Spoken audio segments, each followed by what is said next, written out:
అంటే నాలుకల గురించి. నాలుకలు ఎన్ని రకాలు ఉన్నాయి, నాలుక ఏం చేయాలి, ఏం చెయ్యకూడదు, నాలుక యొక్క స్వభావం ఎలాంటివి, ఇవన్నీ కూడా మనుషులు మాట్లాడగా మనం మాట్లాడుకుంటే మనకి ఆశీర్వాదం కాదు. ఏ మాట్లాడుకుంటే ఆశీర్వాదం అంటే బైబిల్లో మాటలు మనం ధ్యానం చేస్తే మనకి ఆశీర్వాదం. హల్లెలూయా, దేవుని నామానికి మహిమ కలుగునుగాక. జీవ మరణములు నాలుక వశము. సామెతల గ్రంథము 18వ అధ్యాయము 21వ వచనం. సామెతల గ్రంథము 18వ అధ్యాయము 21వ వచనం చూద్దాం. జీవ మరణములు నాలుక వశము. నువ్వు జీవించాలో, నువ్వు మరణానికి వెళ్ళాలో నీ నాలుకతోనే ఉందంట. నీ నాలుకే నీకు చేస్తానంట. నువ్వు జీవించేలాగా చేస్తావా, నువ్వు మరణించేలాగా చేస్తావా? నీ నాలుక నీ చేత నీ నాలుక చేసేదే నీకు. నీ నాలుక ఏం చేస్తావు? జీవములోకి తీసుకెళ్తా ఉందా, మరణంలోకి తీసుకెళ్తా ఉందా, పునరుత్థానంలోకి తీసుకెళ్తా ఉందా, తీర్పులోకి తీసుకెళ్తా ఉందా? నీ నాలుకని మీరు నియంత్రించుకోవాలి. ఈ నాలుకను నువ్వేం చేయాలంటే నియంత్రించుకో. ఎప్పటికప్పుడే నీ నాలుకను నువ్వు నియంత్రణలో ఉండాలి. కొంతమంది నాలుకలు ఉంటాయి, కొంతమంది నాలుకలు ఉంటాయి ఇంకా పెద్దంతరం చిన్నంతరం ఏముండదు. కడగడ వాగేస్తూ ఉంటారు. అనవసరమైనటువంటి సందర్భం పాత ఏదో ఒకటి చేసేసుకుని వారు ఏం చేసుకుంటారంటే ఆ శ్రమలు తెచ్చేసుకుంటా ఉంటారు. ఈ రోజు మనం కొన్ని నాలుకలను చూస్తే ఈ నాలుకలు ఎవరో చూద్దాం. నేను చెప్తా ఉంటాను, ఈ గుణాలు చెప్పినప్పుడు ఇది ఆ నాలిక అని మీరు అనుకోండి. ఆ నాలికలుగా మీరు ఉండకూడదని నేను కోరుకుంటా ఉన్నాం. మన నాలిక ఎలా ఉండాలో ఉన్నాయి. ఏమంటే ఏ నాలిక ఉండకూడదు, ఏ నాలిక ఉండకూడదు మనం చూసుకుంటూ ముందుకు వెళ్దాం.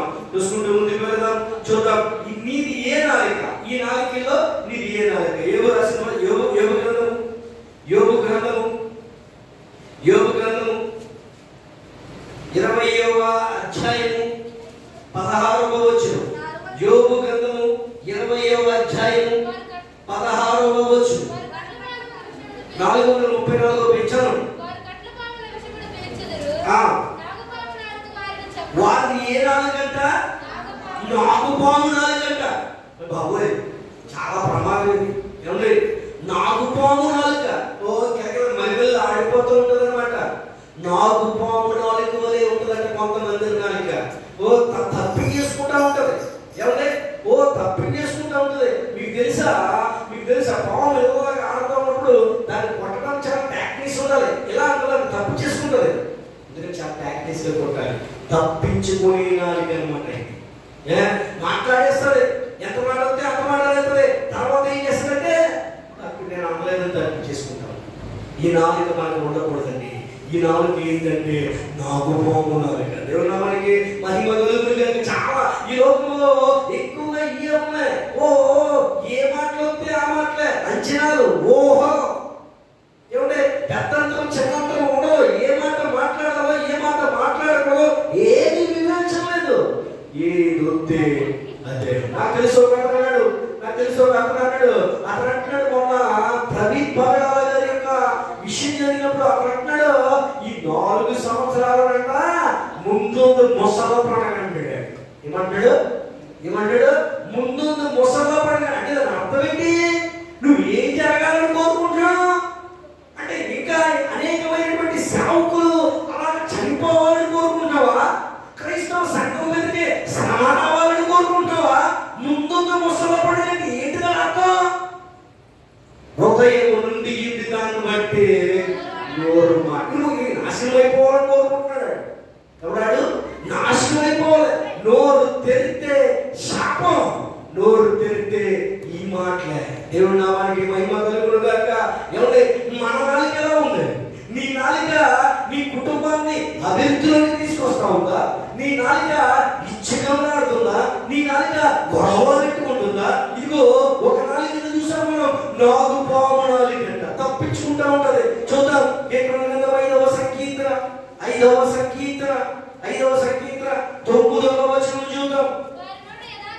పేజీ నంబర్ 454 చదవండి. వారి నోట యథార్థత లేదు, వారి అంతరంగము నాశనకరమైన గుంట, వారి కంఠము తెరచిన సమాధి, వారి నాలుకతో ఇచ్చకములాడుతురంట. ఏమంటారంట? ఇచ్చకములు, దత్తంతో చిన్నంతరములు, సమాధి అంట, తెరిచిన సమాధి. అంటే ఎంతసేపు శాపం వచ్చినాలే, ఎంతసేపు శపించినాలే, పోయే కాలం మాట్లాడతారు అన్నమాట. ఏం మాట్లాడతారో? పోయే కాలం. ఇచ్చకములాడే నాలుగు. ఏమండి? ఏంటి ఇచ్చకములు అంటే? ఇచ్చకములు అంటే ఏంటి? ఏంటి? ఊహించేసి ముందుగా చెప్పేస్తా ఉంటారు కదా. ఇచ్చకములు అంటే అదేనండి. ఏమంటే మనకు తెలుసు ఏం జరుగుతున్నప్పుడు, ఒక్కొక్క సంఘటన జరిగినప్పుడు మనం ఎక్కడికి ఆలోచించేసి చెప్పేస్తూ ఉంటారు కొంతమంది. అయ్యి బాబోయ్ అక్కడికి పిల్లవాడు, అయ్యి బాబోయ్ సీరియస్, ఇంకా అంతే అంతే ఎంతకంతే. ఈ మాటలు ఎందుకండి? నీకెందుకు ఇంతే, నీకెందుకు ఇంత కాకపోతే నీకెందుకు? నువ్వు వెళ్ళి చూసి అనారోగ్యంగా ఉందా, ప్రార్థన చేసిరా, వీలైతే కొన్ని ఫ్రూట్స్ ఇచ్చిరా, లేదా డబ్బులు ఇచ్చిరా, లేదా నూనె రాసి ప్రార్థన చేసిరా. ఈ కబుర్లు కాదు, ఇచ్చకము కాదు, ఊహలు కాదు. దేవుడు నామానికి మహిమ కలుగును గాక. ఆ పని చేసేవాడు చేస్తాడు, వాడు నరకానికి పోతాడు. నువ్వైతే మాత్రం ఇచ్చగల చేయకు, ఊహాగానాలు చేయకు. ఈరోజు న్యూస్ అన్ని కూడా ఊహాగానాలే. ఏంటయ్యి? ఊహాగానాలనే నడుస్తూ ఉంది. అయితే వాస్తవాలు మాట్లాడతాం. దేవుడు నామానికి మహిమ కలుగును గాక. ఏది వాస్తవమో తెలుసా నీకు? అంటా ఎక్కువైపోయి ఈ మధ్య. ఏంటది అంట? ఇలాగంట కదా, అంట వద్దు. అవునా అయితే అవును, లేదా కాదు. ఇంతగా ముంచినది బైబిల్ ముందే చెప్పింది. అయితే అవుననాలి, లేదా కాదనాలి. అంతగా మించినది దుష్టుల నుండి పుడతాది. నీకెందుకు? ఆడు చెప్పాడంటే ఆడు చెప్తాడు. నీ మధ్యలో నువ్వేంటి? నీ సహాయం ఏంటి? మాట సహాయం. ఇచ్చకములు మానేయాలంటే మనం దేవుని నామానికి మహిమ కలుగును గాక. ఏమంటే ఇచ్చకాలంటే ఓ పుకార్లు, ఓ ప్రచారాలు. నువ్వు చూసావా? చూసినట్టు డౌటే లేదు, మళ్ళీ డౌటే లేదు. ఏం చూసావో అని చెప్పు. దేవుని నామానికి ఇచ్చకములాడే నాలుక. మన నాలుక ఎట్టి పరిస్థితుల్లో అలా ఉండకూడదు. 12వ సంకీర్తన 3వ వచనం, 12వ సంకీర్తన 457వ పేజీ 3వ వచనం. యెహోవా ఇచ్చకములాడు పెదవులన్నిటినీ, బింకములాడి నాలుకలన్నిటినీ ఏం చేస్తాడంట? ఎవరే? బింకములాడే నాలుకలన్నిటినీ ఏం చేస్తాడు? అక్కడ కోసి వేస్తారంట. బింకమాడుతూ ఉంటాయి కొన్ని నాలుకలు. ఏమంటే బింకమాడేవారుగా ఉండకూడదు, నిక్కచ్చిగా ఉండండి, సంశయం లేకుండా ఉండండి, నిశ్చంతగా ఉండండి. ఏమంటే ప్రశాంతముగా ఉండండి, నిబ్బరము కలిగి ఉండండి. ఇచ్చకములు, బింకములు ఇవి మనకొద్దు. దేవుని నామానికి మహిమ కలుగును గాక. ఈ నాలుక బింకములాడుతూ ఉంటది. బింకములాడే నాలుకను కట్ చేయబడుతుందంట. ఒక రోజు వచ్చేస్తుందండి, వచ్చింది. మరి బింకములాడే నాలుక, తర్వాత ఇచ్చకములాడే నాలుక, నాగుపాము నాలుక. 109వ సంకీర్తన 2వ వచనం, 109వ సంకీర్తన 2వ వచనం, పేజీ నంబర్ 511, 109 చదువు.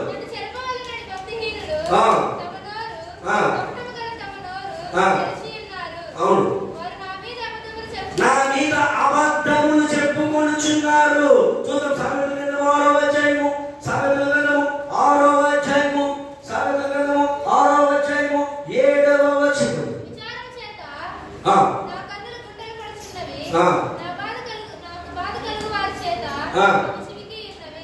ఏంటని చెప్పండి? చిరిగి ఉన్నాయా? ఓకే. ఇది ఏంటంటే అబద్ధములాడే నాలుక. ఎంతసేపు అబద్ధాలు. అబద్ధం ఆడితే నరకానికి పోతావు. ప్రకటన గ్రంథంలో ఉంటది, అబద్ధికులందరూ ఎక్కడికి వెళ్తారంట? అగ్నిగుండములో నిలిపోతారంట. అబద్ధమాడు పెదవులు ఆయనకు అహాస్యము, హేయము. ఎట్టి పరిస్థితుల్లో నీ నోట్లో నుంచి అబద్ధం రాలిపోతారు. అయితే అవునని చెప్పండి, లేకపోతే లేదని చెప్పండి. అబద్ధాలు ఆడటానికి ఎవరు చూడట్లేదు కదా అనుకుంటాం మనం. అనుకుంటున్నావు, కానీ దేవుడు కనుదృష్టి ఈ భూమి మీద ఉంది. నీ రక్తమే నీ గురించి సాక్ష్యం ఇస్తుంది. ఇదిగో ఏమేమి రక్తము ఆ కింద నుంచి మొరపట్టింది.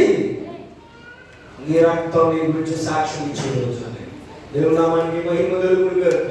హల్లెలూయా. ఏమండి, అబద్ధాలు ఆడకూడదు. క్రైస్తవులు ఉండవలసినటువంటి మొట్టమొదటి లక్షణం ఎట్టి పరిస్థితుల్లో అబద్ధం ఆడకుండా ఉండాలి. నిజమాడు పెదవులు ఆయనకు ఇష్టపడాలి. నిజమాడాలి. అబద్ధమాడి పెదవులు హేయము, నిజమాడి పెదవులు. మీ పెదవులు ఎలా ఉన్నాయి? నిజం మాట్లాడుతున్నాయా మీ నాలుక? అబద్ధం మాట్లాడుతా ఉన్నా? నిజం మాట్లాడే వారిగా ఉన్నామా? అబద్ధాలు మాట్లాడుతా ఉన్నామా? ఒకసారి ఆత్మవిశ్వాసం చేసుకోండి. ఈ వారంలో ఎన్ని అబద్ధాలు ఆడాం? ఈ 2024 సంవత్సరంలో ఎన్ని అబద్ధాలు నీ నోటితో పలికావు? నీ జీవితం మొత్తంలో ఎన్ని సార్లు నువ్వు అబద్ధమాడావు? ఒకసారి ఆత్మవిశ్వాసం చేసుకోమని కోరుతా ఉన్నాడు దేవుడు. బిడ్డలు అబద్ధాలు ఆడకూడదు. ప్రాణం పోయే పరిస్థితులు వచ్చినా నువ్వేం చేయాలంటే అబద్ధాలు చేయకుండా ఉంటాయి. ఏమంటే ఎంత ఈజీ అయిపోయిందంటే అబద్ధాలు సంపూర్ణ వచ్చిందో మరీ ఈజీ అయిపోయింది. మీకు చాలా సార్లు చెప్తాడు, ఎక్కడో ఇక్కడే. ఏమంటారు? ఎక్కడున్నారా? ఇక్కడే. ఇక్కడంటే ఇక్కడే. ఎంత అబద్ధం అండి. ఏమంటే ఇంకా బయలుదేరడం. అయితే మరి బయలుదేరకుండానే జస్ట్ బయలుదేరిపోయారు. అబద్ధం కదా ఇది, కొత్తగా కదా మనం అనుకుంటున్నాం. వాడు ఎక్కడ ఉన్నాడు చూడట్లేదు కదా, అబద్ధం ఆడేస్తాం. ఒక చూచుచున్న దేవుడు ఉన్నాడు. చూచుచున్న దేవుడవు నీవే యేసయ్యా.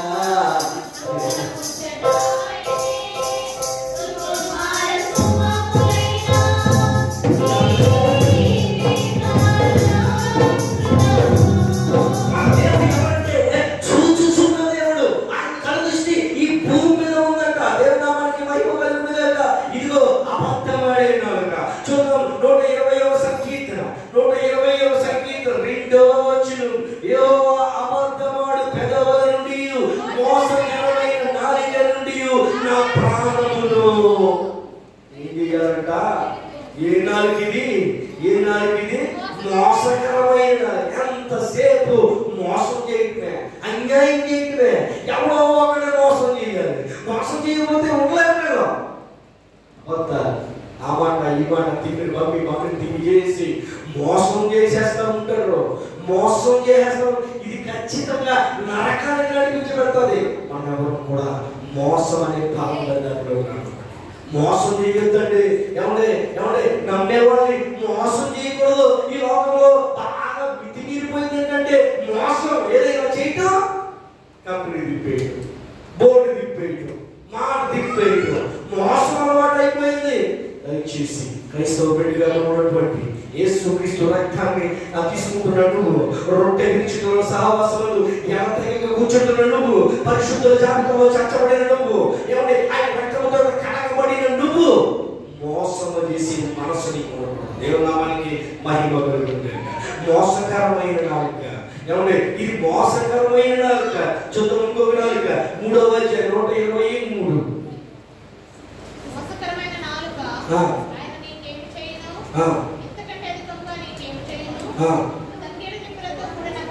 చాలు. 10వ సంకీర్తన 31వ వచనం. 10వ సంకీర్తన సామెతల 10వ అధ్యాయము 31. నీతిమంతుల నోరు జ్ఞానోపదేశం పలుకును, మూర్ఖపు మాటలు నాలుక పెరిగివేయబడును. ఏమవుతుందంట? పెరిగివేయబడుతుంది. ఏ నాలుకది? మూర్ఖంగా మాట్లాడుతూ ఉంటారు. అసలు కనీసం వివేచన ఉండదు, కనీసం అర్థం ఉండదు, భర్తం ఉండదు. వాటికి మూర్ఖంగా వాదించేస్తారు. ఈ నాలుగంట మూర్ఖమైన నాలుక. ఏమవుతుందంట? మూర్ఖమైన నాలుక ఏమవుతుంది? సత్యం 31లోనే పెరిగి వేయబడుతుంది. అక్కడేమో దాన్ని తిప్పి వేయబడుతుంది. ఇది నరకానికి తీసుకెళ్తుంది. ఇది పెరిగి వేయబడుతుంది. ఏం తెలుసా? రాయి అవసరం. దేవుడు ఇచ్చి మన ఇంటి దగ్గర కలుపు మొక్కలు ఉంటాయి. కలుపు మొక్కలు ఎలా తీస్తాం? స్మూత్గా ఎలా తీస్తారా? ఎలా? అదే పెరిగి వేయబడుతుందంట. ఈ నాలుక మూర్ఖమైన నాలుకను పెరిగి వేయబడుతుంది. చూద్దామండి. తర్వాత 12వ అధ్యాయము 12వ సామెతల గ్రంథం 12వ అధ్యాయము 18వ వచనం. కత్తిపోటు మాటలు పలుకువారు కలరు, జ్ఞానుల నాలుక ఆరోగ్యం. కొంతమంది ఏం పలుకుతారట? కత్తిపోటు మాట. ఇంకా అప్పుడే కష్టం పొడిచినట్టుంటుంది. అయితే ఆరోగ్యకరమైన నాలుగు కూడా ఉంటుంది. మంచి మాటలు మాట్లాడదామండి, శుభం పలుకుదామండి. ఎంతసేపు మన నాలుగుతో ఏం పలకాలంటే ఎంతసేపు శుభం పలకండి. ఏమంటే ఎవరైనా అన్నారా ఏమని? అని శోధన రాబోతుందా? మన దేశం మీదకే వరదలు వచ్చేస్తాయంట. దేవుడు తన బిడ్డలను కాపాడుతాడు. శుభం పలకండి. అరే నీతిమంతుల పిల్లలు భిక్ష ఎత్తుకుంటారంట, అక్కడ కరువు వచ్చేస్తుందంట. నీతిమంతుల పిల్లలు భిక్ష ఎత్తుకుంటారు. బైబిల్ చెప్తుందని చెప్పు. ఎంతసేపు నెగిటివ్ థాట్స్, అబద్ధమైన ప్రచారాలు, చెడు ప్రచారం, మూర్ఖపు మాటలు. ఈ మాటలు ఏంటంట? ఆరోగ్యకరమైన మాటలు. మీ జీవితంలో ఎన్నిసార్లు మీరు ఆరోగ్యకరమైన మాటలు మాట్లాడారండి? అయితే మీ జీవితంలో అలవాటు చేసుకోండి. ఆరోగ్యకరమైన వాతావరణం ఉండాలి. మన చుట్టుపక్కల మంచిగా పోతారా, తిన్నారా, ఎక్కడికైనా వెళ్ళారా? ఇప్పుడు వచ్చారా? కనపడలేదేంటి? రాత్రి ఏంటి త్వరగా ఎట్లా ఆపేశారు? ఈ మాటలు ఏమి లేవు. ఎంతసేపు మన ఫ్యామిలీ, మనము, మన సెల్ ఫోన్, అంతే. ఇంకా పక్కింటో ఏమైపోరు మనకు అవసరం, ఈలో వాళ్ళు ఏమైపోరో మనకు అనవసరం. ఇది ఆరోగ్యకరమైన వాతావరణం కాదండి. ఈ మందిరానికి వచ్చిన తర్వాత నీ చుట్టుపక్కలకి ఎంతమంది నువ్వు వందలు చెప్పావు? చెప్పలేదా? ఇప్పుడైనా చెప్పడం వల్ల ఇప్పుడైనా నీ పక్కోళ్ళకి, నీ హితులకి, నీ ఇంటి పక్కోళ్ళకి, నీ మందిరంలో నీ సాటి సహోదరులకి వందనాలు చెప్పు, మాట్లాడు, పలకరించు, నవ్వుతూ ఉండదు. వచ్చా మన ప్రాంతానికి బండి అది తలెత్తుకుని వెళ్ళిపో. ఇదా దేవుడు, ఇదా నిన్ను పొరుగు వారిని ప్రేమించడం అంటే, ఇదా సహవాసం అంటే, ఇదా అన్నదమ్ముల వల్ల కలిసి ఉండటం అంటే. అరే రేపు ఈ మనస్తత్వంతో ఉంటే దేవుడు రాజ్యంలో నువ్వు ఎలా ఉంటావు? అందరితోటి ఆరోగ్యకరమైనటువంటి వాతావరణం. ఎవరైనా మందిరానికి రాలేదా? ఏం వాడు రాలేదేంటి అని అడిగావా? ఎప్పుడైనా ఒక్కసారైనా నీ జీవితంలో అడిగావా? దయచేసి ప్రార్థన మానేసావు. ఎందుకు మానేసావు? నీ ముఖం ఏంటి డల్గా ఉంది? బంగా ఏంటి? పిల్లలు ఎలా ఉన్నారు? అన్నారు అందరూ? ఇంటికి వెళ్తున్నారా? కరెక్ట్గా ఉన్నారా? ఒక్కసారి నన్ను అడిగారు జీవితంలో? ఎవరిని అడగం. మనం వచ్చాం, వెళ్ళిపోయాం. దేవుడు నామానికి అయిపోగలుగుతారు. ఇదా మనకి నేర్పుతుంది సంఘం. ఇదా మనం నేర్చుకున్నది. ఇదా బైబిల్ నేర్పింది. నిన్ను నీ పొరుగు వారిని ప్రేమించుకుంటే ఇదా. ఒక్కసారి ఆత్మపరిశీలన తీసుకున్నాం. పోతాం అయిపోతా ఉంది. చూద్దామండి. సామెతల గ్రంథము 17వ అధ్యాయము. సామెతల గ్రంథము 17వ అధ్యాయము. 27వ వచనం. 27 మితముగా మాట్లాడువాడు తెలివిగలవాడు. ఏం మాట్లాడాలి? మితముగా మాట్లాడాలి. మాట్లాడాలి. విస్తారమైన మాటల్లో ఏముండకపోదో, దోషం ఉండకపోదు. అందుకని మితముగా మాట్లాడాలి. మా నాలుగు ఏం చేయాలంటే మితముగా, తక్కువగా మాట్లాడాలి. ఏదైనా సందర్భం వస్తేనే విషయం మీకు వచ్చేది మాట్లాడు, అంతేగాని లేకపోయినా ఏదో ఒకటి మాట్లాడి. లేకపోయినా అసందర్భంగా అడిగిన దానికి కాకుండా ఇంకో దానికి సమాధానాలు చెప్తూ ఉంటారు. కొంతమంది అడుగుతూ ఉంటారు. నేను కూడా ఇంట్లో చాలాసార్లు అంటాను, ఇది ఏంటంటే అది చెప్పడం ఇంకోటి చెప్తూ ఉంటాను. మనం ఏది అడిగామో అదే. మీ పేరు పేరు ఆ పేరు చెప్పు.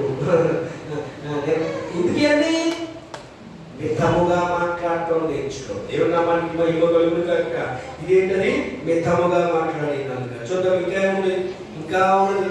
సామెతల గ్రంథము 17వ అధ్యాయము 4వ వచనం చూసామా?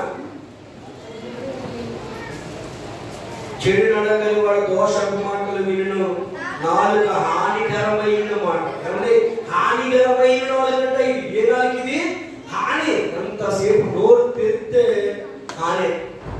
ఆడిపోయాడు, ఇడిపోయాడు, ఆడు చెప్పు, ఈడి చెప్పు, ఆడు వద్దండి. నీకు ఎందుకండి? నీ పని నువ్వు చేయి.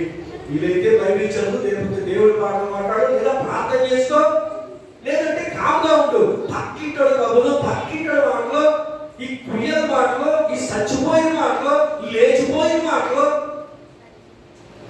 మాటలు నీకెందుకండి? ఏమండి ఈ మాటలు మనం మాట్లాడే వారంగా ఉంటాం. ఏ మాటలు హానికరమైన మాటలు. 20 వచనం చూడండి, 17, 20 ఇంకోటి చూడండి. 17వ అధ్యాయం 20వ వచనం. కుటిల వర్తనుడు మేలు పొందడు, మూర్ఖంగా మాట్లాడువాడు కీడులో పడతాడు. ఈ నాలుగు ఏంటది? కుటిలమైన నాలుక కీడిలో పడిపోతుందంట. చూద్దాం సామెతల గ్రంథం 20వ అధ్యాయం 25వ అధ్యాయము 25వ అధ్యాయము 25వ అధ్యాయము 25వ అధ్యాయము 17వ వచనం. దీర్ఘశాంతము చేత న్యాయాధిపతిని ఒప్పించవచ్చు, సాత్వికమైన ఎముకలకు. సాత్వికమైన నాలుక. ఈ నాలుగు ఇది సాత్వికం. మీ మనసు మనకి ఈ బైబిల్ గ్రంథంలో మీకు ఒక అతన్ని సాత్వికుడు అంటారు. ఎవరు? మిక్కిలి. ఎవరైనా మా తండ్రి గారిని కూడా చాలా మంది ఏమంటారంటే సాత్వికుడు అంటారు మా నాన్నగారు. అట్టి సాత్వికత మనం కూడా ఏం చేయాలి? సంపాదించుకోవాలి. సాత్వికుడు అంటే జగడమాడకూడదు, పగెట్టుకోకూడదు, కోపంతో ఉండకూడదు, మత్సరం ఉండకూడదు, పగస్సే ఉండకూడదు. ఎంతసేపు నవ్వుతూ పాజిటివ్గా పోవాలి. సాత్వికులు ధన్యులు, వారు భూలోకాన్ని స్వతంత్రించుకుంటారంట. గొడవలు ఎక్కువకూడదు, సాత్వికమైన మనసు. ఇదిగో మోషే కూడా సాత్వికంగా ఉన్నాడు. ఇశ్రాయేలు ప్రజలను నడిపించే ఆ అధికారాన్ని, ఆ అవకాశాన్ని దేవుడు సాత్వికుడికి వచ్చాడు. సాత్వికంగా ఉండాలి. మనం అందరితో కలుపుకోలుగా తగ్గించుకుంటూ ఇతరులు నీకని యోగ్యులను ఎంచుకుంటూ నువ్వు ముందుకు సాగితే ఏదో ఒక రోజు దేవుడు నిన్ను యోగ్యుడిగా ఇచ్చినాడు. ఇంకొక చూద్దామండి. మనం సాత్వికమైన వాళ్ళని చూస్తాం. తర్వాత యెషయా గ్రంథం 18వ అధ్యాయం 25 అదే చూడండి. 25, 30, 23 సామెతల గ్రంథం 25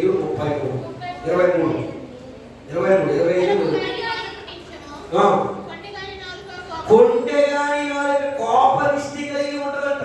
కొండెము నాలుక. ఏ నాలుక ఇది? కొండెల నాలుక అంటే ఏంటనుకున్నా? కుండేలంటే అపాట లేనిపోని చెప్తారు కదా, దాన్ని కుండేలు. గొడవలో పెడతా ఉంటారు, ఏమీ లేకపోయినా గొడవలు పెట్టేస్తూ ఉంటారు. ఆ నాలుగు ఏంటది? కుండేలు చెప్పే నాలుగు. అలా ఉంటుందండి.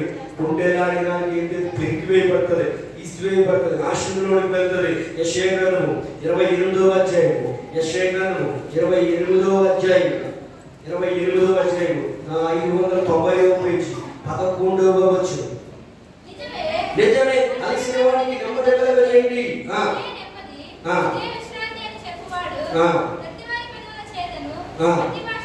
నత్తివారి పెదవుల చేతను. ఇదే నాలిక నత్తి నాలిక. కొంతమందికి నత్తి ఉంటుంది ఈ లోకంలో, తెలుసా మీకు? నత్తి మాట్లాడుతూ ఉంటారు, నత్తిగా మాట్లాడుతూ ఉంటారు. మీకు ఒక సంఘటన చెప్తే మీకు నవ్వు వస్తుంది. ఇక్కడ వెనక ఒకడు ఉండేవాడు. పేరు ఏంటంటే కోలాటి సూర్యుడు అని నా ఫ్రెండ్ అండి. కోలాటి సూర్యుడు అని నా ఫ్రెండ్ అండి. అని నచ్చలేదండి అని ఆటో నడిపేవాడు. మేము రాజమండ్రి ఊర్లో వెళ్తా ఉండేవాడు. ఆటో వెళ్తా ఉంటే అది ఎంత కామెడీ అంటే మేము ఆటోలో కూర్చొని వెళ్తా ఉండేవాడు. రాజమండ్రి వెళ్తా ఉన్నప్పుడు రోడ్డు అంటే ఎవరో అతను మాట్లాడుతూ పెట్టుకుని ఈ అదివాడు సూర్యుడు ఎవడే అని కూడా బయట స్థితిలో ఆర్టీసీ ఆటోడు అంటే అని అంటున్నాడు. అప్పుడు ఫర్ ఎగ్జాంపుల్ కాండు మన ప్రవర్తన రోడ్డు అంటున్నాడు. అంటే అంటే కాండు అంటున్నాడు. అన్నాడు ఈ కాక అనే మాట ఎంతసేపు కూడా అనుకున్నావు? 20 సార్లు అనుకున్నాడు. అడు అవకాశం అయిపోయి మళ్ళీ కొంచెం అలాగెళ్తా పాలకెళ్తా మళ్ళీ పోవడం కాదు. ఇటు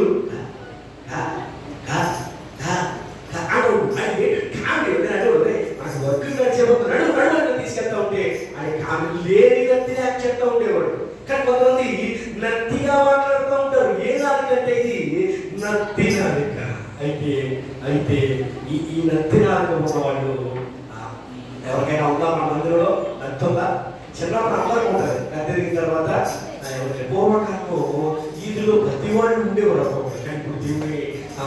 వచ్చేసి మందులు వచ్చేసి చిన్నప్పుడే వేస్తా ఉన్నారు నాలుకను ఫలం చేకూరుస్తాం. ఏ నాలుకలు చూసాం మనం? నాలుగు నాలుక, ఇచ్చిన నాలుక, వెంకం నాలుక, అబద్ధం నాలుక, నమస్కారం నాలుక, కప్ప నాలుక, మొరప నాలుక, హితమైన నాలుక, ఆరోగ్యమైన నాలుక, హానికరమైన నాలుక, కుటిలమైన నాలుక, మృదువైన నాలుక, నత్తి పలుకు నాలుక, తోండేరు నాలుక. ఇప్పుడు నాలుక ఏం చేస్తుంది? యోగ గ్రంథం 20వ అధ్యాయము, సమయం అయిపోతా ఉంది. యోగ గ్రంథం 20వ అధ్యాయము 12వ వచనం 434 పేజీ. చెడుతనము వారి నోటికి తీయగా నేను వారి నాలుక చేత దాన్ని దాచిపెట్టింది. చెడుతనం చేస్తా ఉంటది. ఈ నాలుగు ఏం చేస్తా ఉంటది? చెడు చేస్తా ఉంటదంట. చూద్దాం 5వ సంకీర్తన 9వ వచనం. 5వ సంకీర్తన 9వ వచనం. వారి అంతరంగము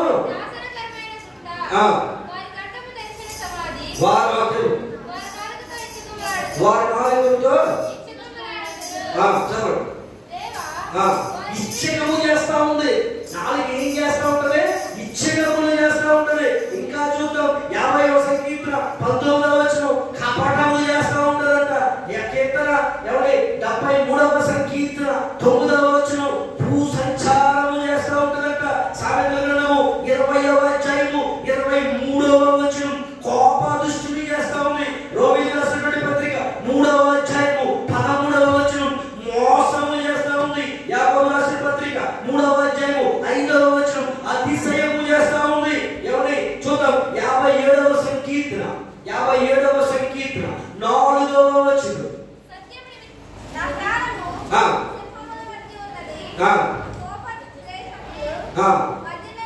వారి నాలిక వాడిగల కత్తి. ఎలాంటిదంటే నాలిక కట్టండి. ఒక్కొక్కసారి కుటుంబాల నుంచి తీసేస్తుంది. అన్నదమ్ములను కూడా తీసేస్తుంది నాలిక. అక్క చెల్లెలు కూడా తీసేస్తుంది. బంధువులను కూడా తీసేస్తుంది. మంచి స్నేహితులను తీసేస్తుంది. ఈ కత్తి లాంటిదండి ఈ నాలిక. అయితే మీకు చాలా సార్లు చెప్తాను, కత్తిని ఇలాగా పట్టుకోవచ్చు, ఇలాగా పట్టుకోవచ్చు. ఇలా పట్టుకుంటే కూరగాయల కోపరికి, ఎలాగైతే కొడుకుతానికి. నీ నాలుకను ఎలా వాడుతున్నావు? కుటుంబాలు కలిపేయడానికి వాడుతున్నావా? ఆరోగ్యకరంగా వాడుతున్నావా? ఇవో బైబిల్లో ముందే చెప్పింది, జీవమరణములు నాలుక వశము. నీ నాలుకతో నువ్వేం చేస్తావు? ఇంకా ఏం చేస్తావంటే 29వ అధ్యాయం 8వ వచనం. ఘాతక బాణము లాంటిదంట. యాకోబు రాసిన పత్రిక 3వ అధ్యాయము చూద్దాం. యాకోబు రాసిన యాకోబు పత్రిక 3వ అధ్యాయం 6వ వచనం 211వ పేజీ. నాలుక అగ్నియే.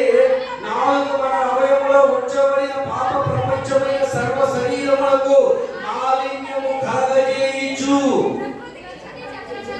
ప్రకృతి చక్రములకు చిచ్చు పెడతా ఉందంట. ఈ నాలుగు ఏం చేస్తుందంట? ప్రకృతి చక్రానికి చిచ్చు పెడతాదంట. ఆడకుండా చేస్తూ ఉంటది. చిచ్చు అంటే అగ్ని వంటిది. ఈ నాలుగు ఎలాంటిది? అగ్ని వంటిది. ప్రకృతి చక్రం అంటే ఎంతమందికి తెలుసు? అంటే జరగవలసినటువంటి ఈ కార్యక్రమాలు ఏమి జరగకుండా ఆపేస్తూ ఉంటుంది అనమాట. అదే చిచ్చు పెట్టడం అన్నమాట. ప్రకృతి చక్రానికి ఈ నాలుక చిచ్చు పెడతా ఉంది. నీ నాలుక ప్రకృతి చక్రానికి చిచ్చు పెడతా ఉందా? ప్రకృతి చక్రానికి సహకరిస్తా ఉందా? నీ నాలుక ఎలా ఉంది? ఒకసారి ఆత్మ పరిశీలన చేసుకోమని కోరుతా ఉన్నాను. యాకోబు రాసిన గ్రంథం యాకోబు పత్రిక 3వ అధ్యాయము 8వ వచనం. 3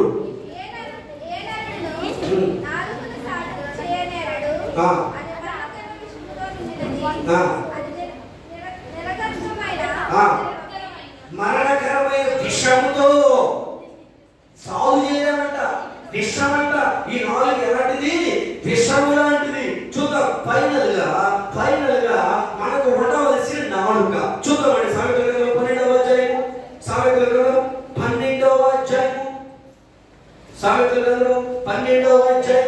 18వ వచనం. 539 చదవండి. నాలుక ఆరోగ్యదాయకం. మన నాలుక ఎలా ఉండాలంటే మాటలు కలిపేవారుగా ఉండాలి. కుటుంబాలను కలిపేవారుగా ఉండాలి. అన్నదమ్ములు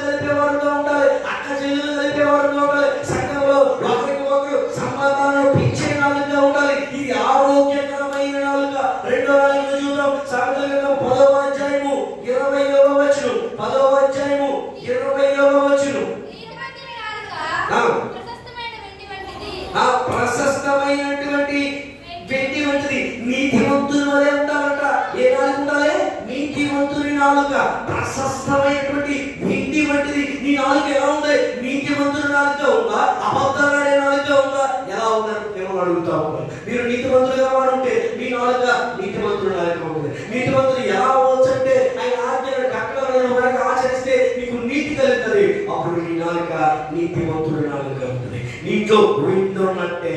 నీ నాలుక నీతిమంతుల నాలుక ఉంటే నీతో వింటున్నట్టే.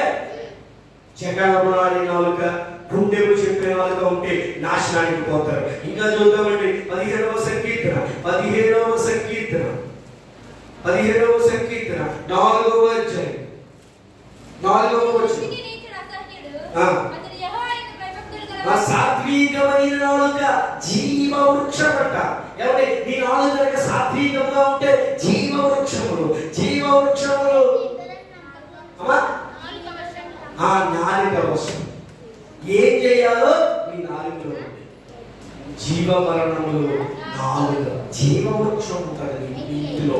ఏమంటే ఇంకా చూద్దామండి కీర్తన 126వ సంకీర్తన అయిపోయి త్వరగా 26వ సంకీర్తన 2వ వచనం.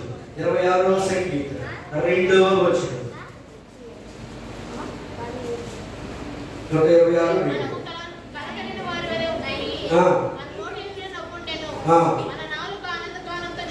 మన నాలుక ఆనందగానంతో ఉండాలి. మీ నాలుక ఏం చేయాలంటే ఆనందం ఉండాలి, సంతోషం ఉండాలి. సంతోషం ఎలా ఉంటుంది? సంతోషం నాకు ఎలా వస్తుంది? నీ సన్నిధానంలో సంపూర్ణ సంతోషం ఆనందించుకునే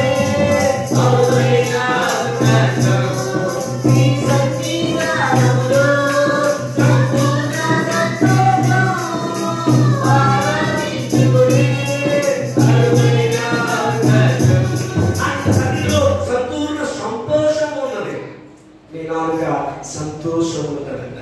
దేవుని నామానికి మహిమ కలుగును గాక.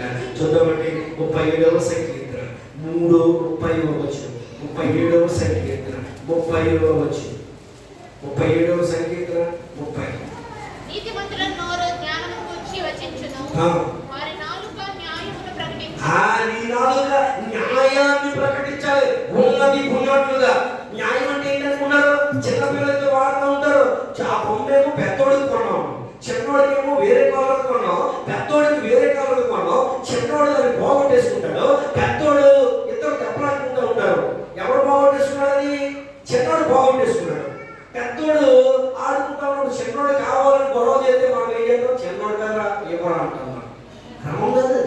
చెప్పాలని ఏమని? రే నీ బొమ్మ నువ్వు పోగొట్టేసుకున్నావో, ఆడు బొమ్మతో వాడు ఆడుకున్నాడు, ఆడు ఆడుకున్న తర్వాత నీకు ఇస్తాడు అని చెప్తాను. మనం ఏం చేద్దాం? ఇచ్చే పెద్దోడికి పూర్తిగా వ్యాల్యూ లేకపోయినా నేను పెద్దోడు కాబట్టి ఆ బాగా నాకు తెలుసు. అంటే పెద్దోడిని ఎంతసేపు సర్దుకుంటూ ఉంటారు. పెద్దోడు ఎందుకు సర్దుకోవాలి? చెప్పాలి. రే నువ్వు అన్నయ్య కాబట్టి, అన్నయ్య నువ్వు పెద్దోడు కాబట్టి నువ్వు సర్దుకోవాలా అని చెప్పాలి. చెప్పరా? ఇచ్చే తమ్ముడికి ఇచ్చే, చెల్లికి ఇచ్చే. నేను ఏం చెప్పి ప్రయత్నం చేస్తానంటే న్యాయంగా చెప్పు. ఆ బొమ్మ ఎవరిదే? ఆ అమ్మాయి అడుగుతుంది. అది ఎవరిదే? వాళ్ళకి చెప్పే నువ్వు తప్పు చేసావు, ముందు నువ్వే కొట్టావాడిని చెప్పండి పిల్లలకి. చెప్తే ఆ అమ్మ నాన్న ఏమనుకుంటాడో భయం అంటే ఆవిడ ఏమనుకుంటే నువ్వు న్యాయం నువ్వు నువ్వు నువ్వు నువ్వు కనుక నటించావనుకో నటన అవుతుంది. ఉన్నది ఉన్నట్లుగా చెప్పాలి. న్యాయం తీర్చేదాక.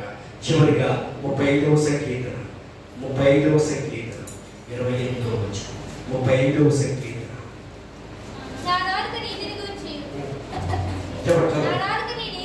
నా నాలుక నీ నీతిని గూర్చి నీ కీర్తిని గూర్చి దినమెల్లా